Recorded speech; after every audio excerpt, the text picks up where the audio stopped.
Retour sur le plateau après, bien sûr, Instant Vérité avec Gabriel Zani. Merci d'être toujours en notre compagnie, mesdames et messieurs. Maintenant, pour le dernier couloir de cette émission, nous allons discuter avec M. Herman Kofi. Vous êtes habitué maintenant à son flegme, à sa tchatch et surtout à ses explications pointues. Donc, il va nous parler de la mobilité au sein de l'entreprise. Ce sera tout juste après ça. Ah, il n'y a pas de jingle. Mais il y a un jingle au moins.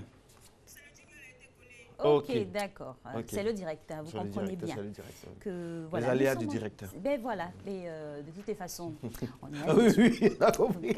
Monsieur Kofi, bonjour, bienvenue. Bonjour Alix, bonjour Et Marcelin. Le réveil Ça va bien? Très bien, ça va bien. Super, avec vous, c'est toujours l'énergie, le dynamisme dès le matin. Alors, on parle... le mot énergie, ben concerné. Oui, mobilité. On parle de la mobilité au sein de l'entreprise. La première question, ce sera de savoir qu'est-ce que c'est que la mobilité. Alors, merci Alice. Alors, la mobilité, de façon générale, c'est la facilité à se mouvoir, se déplacer. On parle très souvent de mobilité urbaine ou de mobilité professionnelle. Mais pour ce qui nous concerne ce matin, nous allons parler de mobilité professionnelle. Alors, la mobilité, qu'est-ce que c'est? C'est un changement de poste, c'est un changement de fonction, c'est un changement de lieu de travail, ou ça peut être carrément un changement d'entreprise. C'est ce que nous appelons mobilité au sein de l'entreprise. Voilà. Alors, là, on a défini la mobilité. Alors, quelles sont les différentes formes de mobilité? C'est vrai qu'il s'agit de mobilité professionnelle ici. C'est ça. Alors, avant d'en arriver aux différentes formes, nous avons deux niveaux de mobilité. Nous avons la mobilité interne et nous avons la mobilité externe. Alors, au niveau des formes de mobilité, nous avons la mobilité verticale, qui est un changement de poste de travail, sans changement de niveau, avec un changement de niveau hiérarchique. Je donne un exemple. Vous êtes chargé de production, vous êtes promu directeur de la production. Ça, c'est une mobilité verticale.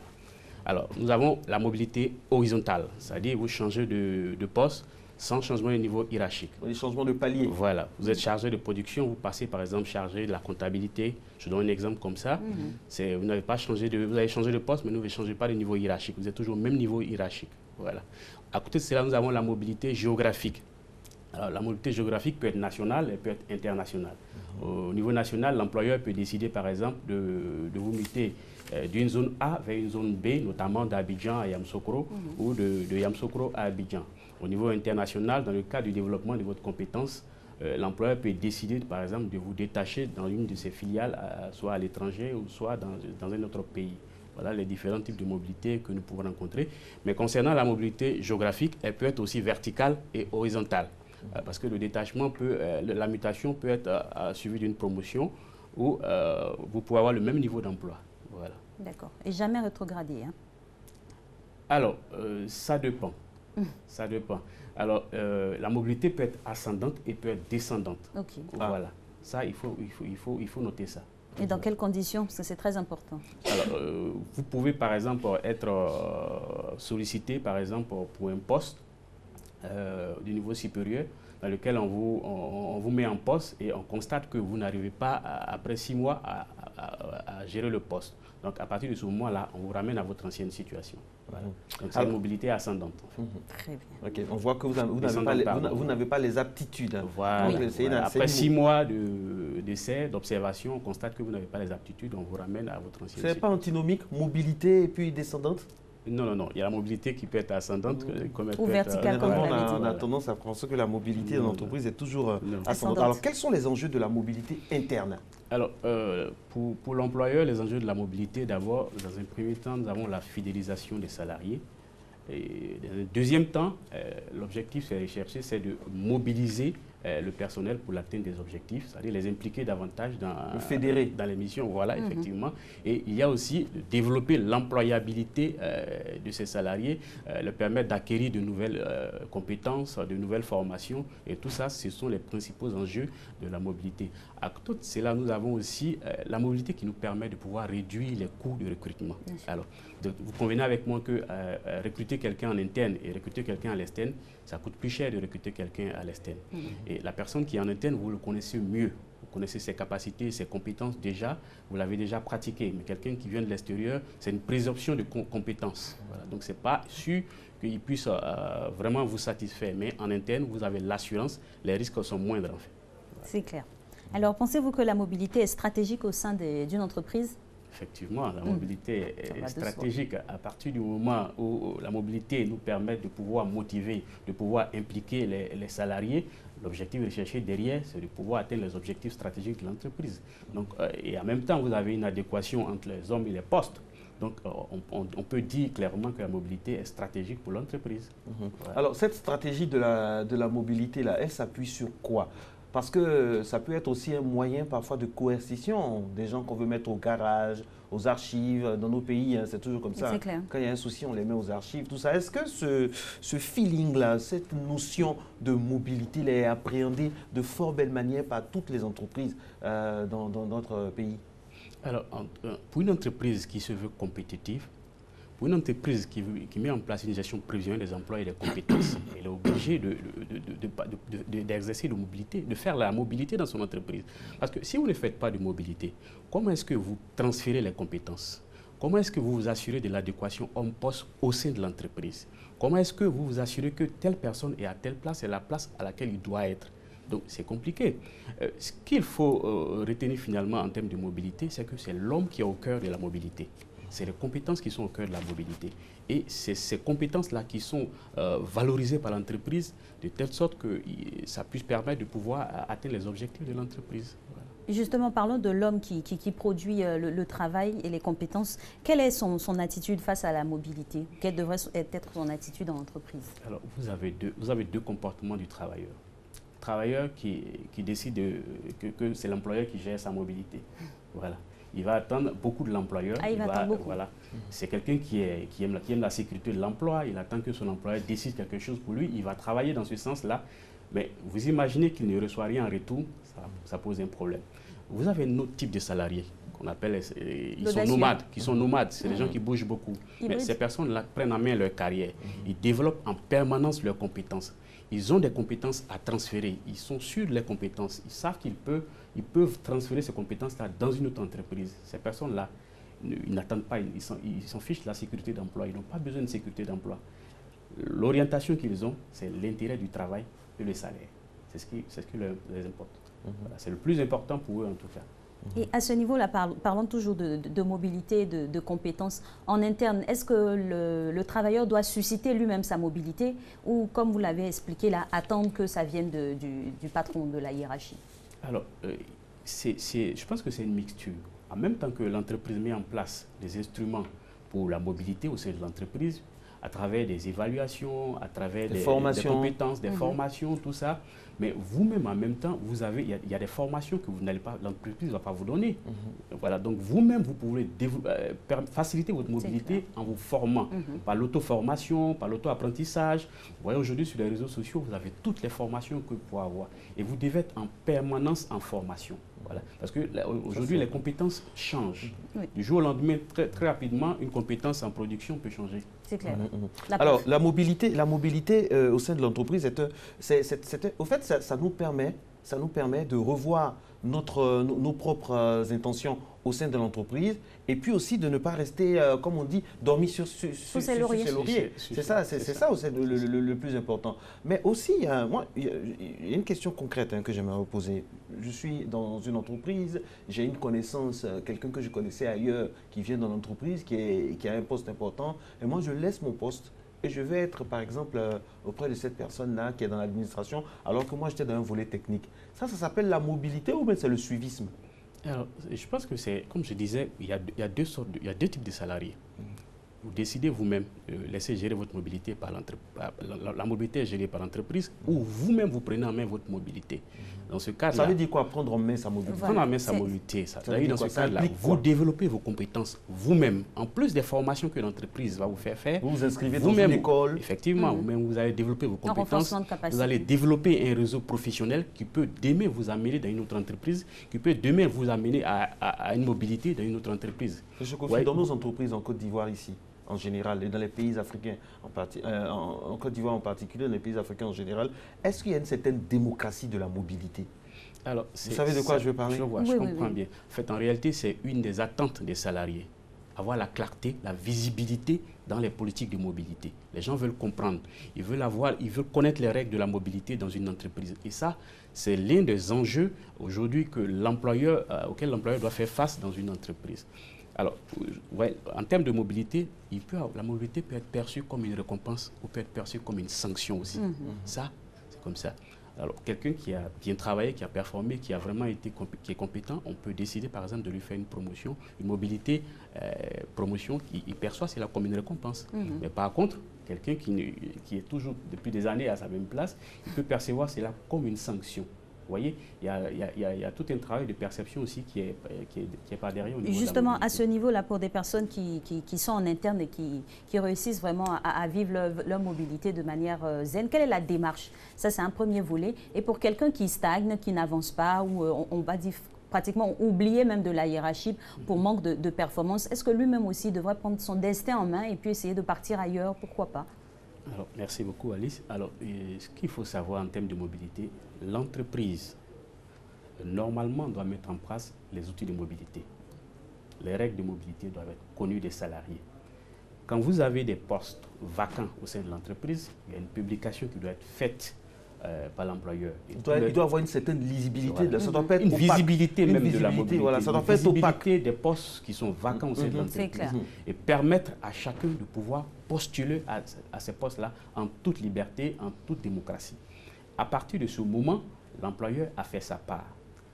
La deuxième chose, revient au salarié qui, à son tour, doit prouver qu'il est compétent, qu'il est performant. À partir de ce moment-là, il rentrera dans les critères de mobilité et il pourra bénéficier d'une mobilité verticale ou d'une mobilité horizontale. Voilà. Alors, il y a plusieurs écoles de mobilité qui s'affrontent. Il y a la mobilité où, bon, là, on vous change de poste, c'est plus voyant, tout ça. Alors qu'il y a la mobilité où vous êtes toujours à votre place, mais c'est plutôt la mobilité qu'on ne peut pas voir, que vous pouvez percevoir par vous-même, c'est le salaire, les intéressements. Alors, on a une remarque qui frise quand on discute avec les responsables syndicaux ou bien même des responsables des ressources humaines. En Afrique, quand quelqu'un est bon, tout de suite dans son domaine, on veut le nommer à un poste. Alors que quand on le nomme, parfois on l'éloigne des réalités de son métier. Alors que dans d'autres pays comme la France, les États-Unis ou l'Allemagne, eux, c'est une tradition de technicien. Quel que soit ce que vous êtes, vous pouvez rester dans votre même poste et avoir toujours l'aura comme si on vous avait nommé, non? Alors, sur la mobilité, vous avez deux points importants que vous devez savoir. Il y a, par exemple, l'entreprise recherche ses futurs dirigeants. L'entreprise aussi recherche les experts, les techniciens, les métiers clés, ces personnes qui maîtrisent ce métier-là. Alors, donc, c'est sûr que si vous êtes reconnu comme un futur dirigeant, on peut vous faire une mobilité à un autre poste qui n'a rien à voir avec le vôtre. C'est du management, c'est du leadership, en fait. Vous pouvez transférer vos compétences là-bas. Mais dans le cas d'espèce d'un technicien qui ne maîtrise que son métier, voilà. Ce cas d'espèce-là, vous prenez ce monsieur-là qui est vraiment un technicien, vous le mettez à un poste de leadership où il n'a jamais exercé, où il n'a jamais managé des équipes, mais c'est sûr qu'il va se casser les dents. Donc c'est ça le problème au niveau de la mobilité. Donc il ne faut pas faire la mobilité pour la faire. Il faut s'assurer que le monsieur détient les compétences, il faut l'accompagner dans la formation, en termes de management, en termes de savoir-être, savoir-faire. Tout ça, l'employeur a ce rôle à jouer dans la politique de mobilité. Et toujours parlons de mobilité, de détection, par exemple, de talents. Quel est le lien qu'on peut faire entre détecter un talent et au sein de l'entreprise créer sa mobilité?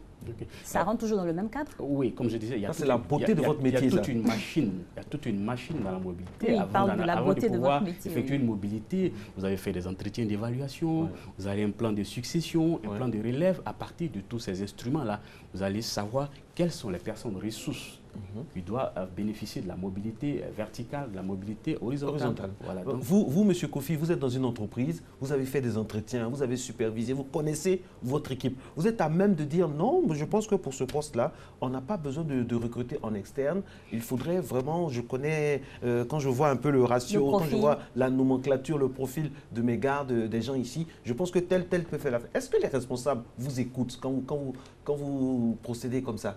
En général, pour pouvoir motiver et impliquer davantage, le recrutement en interne est la première option.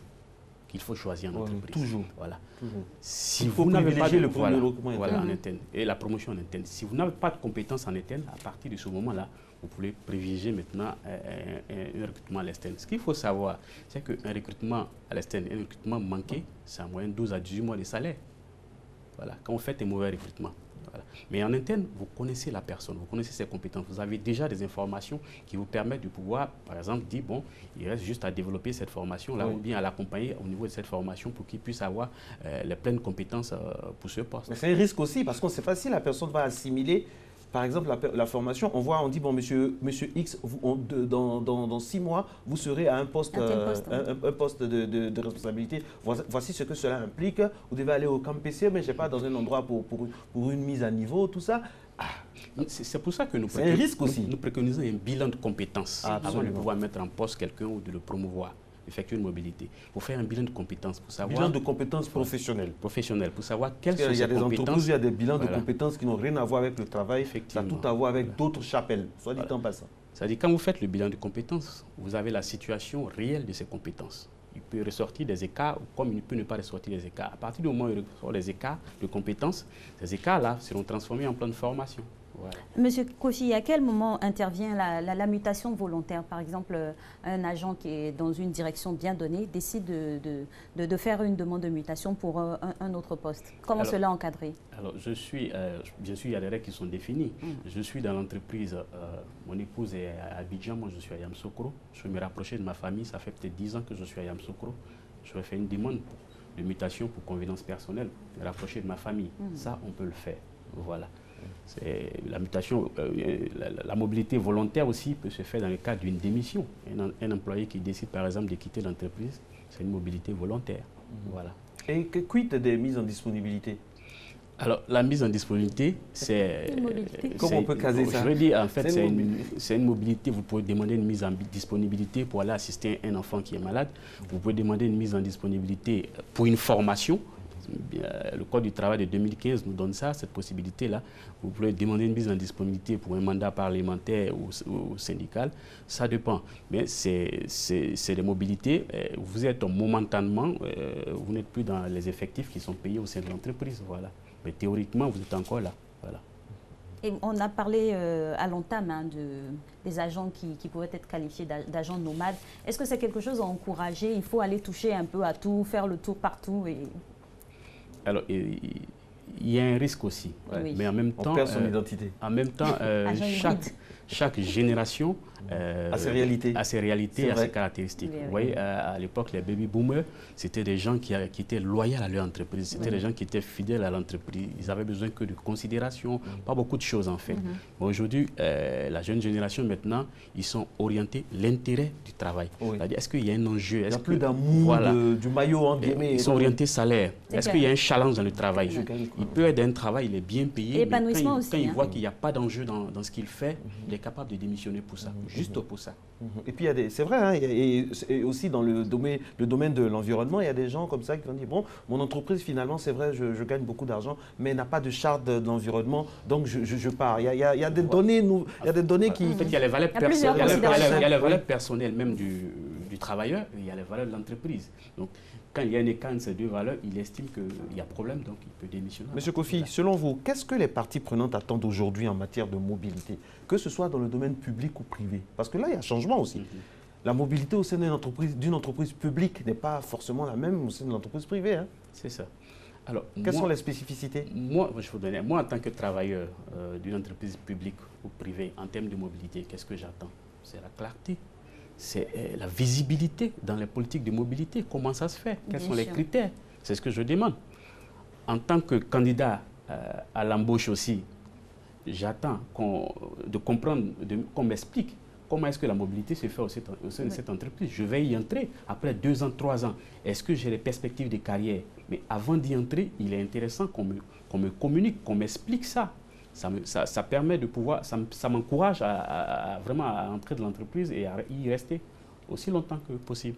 Et toujours sur cette même lancée, hein, parlons de mobilité horizontale ou verticale, il y a on va dire des données comme l'ancienneté qui peuvent compter ou c'est fonction toujours des résultats d'évaluation? Alors, c'est sûr que l'ancienneté va compter. Si vous faites 20 ans dans le même poste, Quelqu'un qui fait 5 ans, qui est plus performant, il ne pourra pas... Faites 20 ans dans un même poste, vous allez sclériser, vous n'apprenez plus rien, vous maîtrisez le poste. C'est pour cela qu'à un certain moment, dans le poste, il faut muter les personnes, il faut qu'il y ait de nouveaux enjeux pour eux, tout ça. Donc, on ne peut pas rester indéfiniment dans le même poste. Donc, quelqu'un qui est dans une entreprise et qui a fait 20 ans dans le même poste doit se poser des questions. Alors, Marcelin, je vais vous donner un exemple très simple. Vous êtes à un poste de comptable pendant 20 ans, 25 ans, vous saisissez des factures. Je pense qu'il apprécie. Je pense qu'il faut quand même donner la latitude, développer les compétences. À qui la faute? À l'employé qui manque d'ambition, ou bien à son patron, ou à l'employeur qui est vraiment qui ne se pas du tout. Ça dépend de la structure de l'entreprise. Il y a des entreprises qui ont des capacités de mobilité intéressantes. Mais il y a des entreprises, vu la taille de l'entreprise, vous n'avez pas beaucoup d'options en matière de mobilité. Donc, l'employeur n'est pas forcément responsable de ça. Voilà. Ça dépend de la structure de l'entreprise. Imaginez une entreprise, vous êtes sur le même site, il n'y a pas beaucoup de possibilités de mobilité au sein de l'entreprise, c'est ça. Mais pour une entreprise qui a beaucoup de filiales, qui est vraiment un peu partout, il y a une capacité énorme de mobilité. Et à partir de ce moment-là, l'entreprise doit pouvoir... Monsieur Kofi, un cas concret, hein. Il a 25 ans, il vient d'intégrer une entreprise, une multinationale. C'est ça. Avec quelles armes? Comment il doit se préparer à une éventuelle mobilité? En faisant une formation chaque année, en demandant une mise en disponibilité? Qu'est-ce que vous préconisez par exemple à un jeune qui vient d'entrer dans la vie professionnelle, qui a 25 ans, qui a toute la vie devant lui? Alors, toute la vie professionnelle. Moi, ce que je peux dire, c'est qu'il faut se former en permanence. Aujourd'hui, les compétences, en moins d'une année, une compétence peut disparaître. Peut être obsolète. Voilà, peut être obsolète. Voilà. Donc, il faut se former en permanence. Se mettre à jour de façon continuelle. Voilà. Il faut être up-to-date, comme vous dites. Voilà, c'est ça. Et quand on aspire aussi à une mobilité dans un certain secteur, il faut se donner les armes. Effectivement, il faut se donner les armes. Et rester armes. Réaliste aussi. Voilà. Les armes professionnelles. Voilà, vous êtes à l'école, vous voulez être comptable bientôt. Alors, vous commencez à vous rapprocher des personnes qui font de la comptabilité, comprendre les compétences nécessaires de façon pratique dans l'entreprise pour pouvoir exercer le métier de comptable au sein de l'entreprise. Est-ce qu'il fait bon d'être mobile? Je reviens sur ma question, je ne vous lâcherai pas comme ça. Est-ce qu'il fait bon d'être mobile en privé ou au public? Au privé ou en public? La mobilité, elle est bonne, que ce soit au privé ou au public, elle est bonne. Il est intéressant qu'il y ait des mobilités autant dans l'administration publique que dans l'administration privée. Ça permet de pouvoir transférer les compétences, ça permet de développer l'employabilité des travailleurs. Et ça, c'est très important. Mobilité, Jean, certaines études du Bureau international du travail montrent qu'au niveau des femmes, il y a un peu plus de difficultés par rapport à la mobilité. Alors, effectivement, il y a des difficultés par rapport à la mobilité. Vous prenez par exemple un boulot où vous avez une grande pénibilité. Et vous mettez une femme qui va faire 5 ans, 10 ans à un certain moment, elle va faiblir au niveau de ses forces et généralement demander une mobilité. Donc, par expérience, nous avons constaté ça. Mais par contre, vous avez des femmes qui s'en sortent très bien dans des boulots comme ça et qui sont restées dans ces boulots-là jusqu'à le départ de l'entreprise. Voilà. Et parlons des relations ou des corrélations entre les différentes entités. Quelle devrait être l'attitude du personnel en général quand il y a une mobilité d'un ex-agent de son service vers un autre secteur? Alors, il y a plusieurs appréhensions. Oui. Pour sa direction d'origine, certains de ses collaborateurs ne sont pas contents. Le patron, par ailleurs, ils avaient développé une certaine familiarité, une certaine intimité avec lui. Et donc, il y a un nouveau patron qui arrive, il faut prendre le temps de développer, de se faire connaître par le nouveau patron, de prouver ses compétences. Donc, il y a un petit pincement au cœur.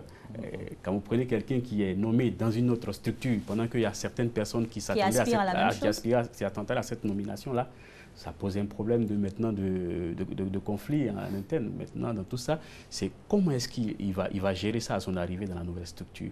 Comment est-ce qu'il va se positionner, hein? Voilà, c'est ça qu'il faut comprendre. Mobilité et droit, pour terminer. Mobilité et droit, est-ce que chaque fois, on peut vraiment revendiquer ça comme ça? Est-ce qu'on a le droit de... Et à quelle fréquence aussi? Voilà, à quelle fréquence chaque année? Alors, les politiques de mobilité sont généralement définies par l'entreprise en fonction de ses capacités, comme je disais, et en fonction de ses besoins en termes de compétences, en termes d'effectifs. Voilà. Mais quand c'est avéré, M. Kofi, je ne vais pas garder ça comme ça, il faut que je pose la question. Quand c'est avéré que c'est toujours les personnes, c'est toujours le même genre de personnes, le même groupe de personnes, ou bien des personnes qui ont le même genre d'origine, de provenance, multiple ou multiforme. Quand c'est comme ça, quelles sont les voies de recours que l'employé lambda, qui n'a aucune, qui ne connaît personne, qui n'a pas le bras long, qui a juste de petits bras comme les miens ici, qu'est-ce qu'il peut faire? Mais c'est pour cela que je parle de pouvoir communiquer sur les critères de mobilité, sur la politique de mobilité. À partir du moment où l'ensemble des travailleurs connaissent les critères de mobilité, la politique de mobilité, ils ont une visibilité sur ça. C'est démocratique. C'est sûr que et c'est insufflé par qui? Par la direction? C'est l'employeur, la direction qui insuffle en fait cette avec les syndicats ou bien seul? Non, bien sûr. Comme je dis, dans la mise en place de toute politique, il faut un dialogue avec les partenaires sociaux. Voilà, il faut qu'ils adhèrent. Voilà, donc, bien sûr, c'est ensemble qu'on doit mettre sur place cette charte, en guillemets. Voilà. L'employeur a le lead sur ça, sur la mise en place des politiques. Mais qui a le final cut? Il associe. Qui a le final cut? Qui décide? C'est l'employeur qui décide de sa politique de mobilité. Donc ça ne sera jamais objectif? Non. La mobilité a un aspect stratégique, comme je vous dis. C'est vrai. Voilà. Autant, parce qu'il est stratégique, l'employeur doit être démocratique aussi. Voilà. Mais en même temps, quand l'employeur définit les règles de mobilité, ces règles-là doivent être respectées dans l'entreprise. Parce que plus ces règles-là seront démocratiques, plus ça va l'arranger dans sa stratégie. Voilà. Ce qu'il faut savoir, c'est que les règles de mobilité sont dynamiques, sont flexibles. Elles évoluent dans le temps en fonction des besoins de la stratégie de l'entreprise. Elles évoluent très vite. Voilà. C'est quoi une belle règle selon vous, en tant que responsable des ressources humaines? Alors, pour moi, c'est une règle qui est connue de tous les salariés, qui est respectée. Qui est respectée par l'employeur, autant par l'employeur que par les salariés. Qui est mise en place et qui est respectée. Mise en œuvre, voilà, c'est ça. Comme ça, s'il y a un détournement de l'esprit de cette règle-là, on peut se référer. Et puis derrière, on va voir qui le directeur des ressources derrière, oui, bien sûr, vous pouvez faire une note au directeur des ressources humaines. Non, vous n'avez pas besoin d'aller jusqu'à l'inspecteur du travail. Vous voyez le directeur des ressources humaines. Voilà. Jusqu'à ce que, on ne sait jamais s'il y a un souci, c'est ça? Vous gérez ça en interne, c'est ce qui est conseillé en général. Ce n'est pas un conflit. Vous recevez un agent qui vient et qui vous dit « Ah voilà, je suis là depuis 20 ans, j'ai de bons états de service, j'ai de bonnes notes, mais du compte tenu de mon origine, de mon nom, du fait que je ne connais personne. » Là, c'est de la discrimination. Voilà. Qu'est-ce que vous faites? Nous, en tant que responsable ressources humaines, nous allons analyser le dossier de cette personne-là pour comprendre pourquoi est-ce qu'il a de bons résultats. Mais c'est l'employeur qui décide, c'est son agent, c'est lui. Il dit non, vous allez le voir, il dit non, il ne veut pas. Vous faites quoi en tant que responsable? Nous, en tant que HR, il y a ce qu'on appelle, par exemple, après les évaluations, vous avez les propositions de nomination, les propositions d'avancement. Donc, à partir des éléments, c'est les critères qui sont bien définis dans l'entreprise. À partir de ces moments-là, nous savons quelles sont les personnes qui sont sur la shortlist pour pouvoir être nommées ou être promues. Merci beaucoup. Vous, parlant de shortlist, mesdames et messieurs, vous voulez le voir le nom de ceux qui sont sur la shortlist de notre équipe pour ce lundi 24 juin 2019. Merci d'être resté en notre compagnie. On se retrouve demain, mardi, pour la deuxième émission de la semaine.